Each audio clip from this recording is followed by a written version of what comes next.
Welcome to the in front of me XIAOMI 12X, and I'll show you how to activate quick launch on this device. So now I'll double tap to the power key. As can you see, I can only unlock the device, but now we'll just activate the quick launch.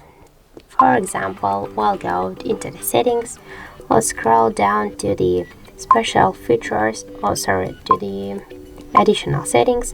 Now we'll tap to the gesture shortcuts, and here we'll tap to the launch the camera.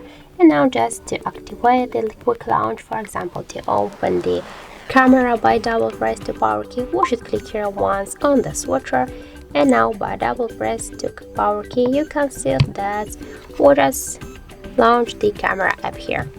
So that's it, that's how to activate quick launch on our XIAOMI 12X device. Thank you for watching, and if you find this video helpful, don't forget to leave a like, comment and to subscribe our channel.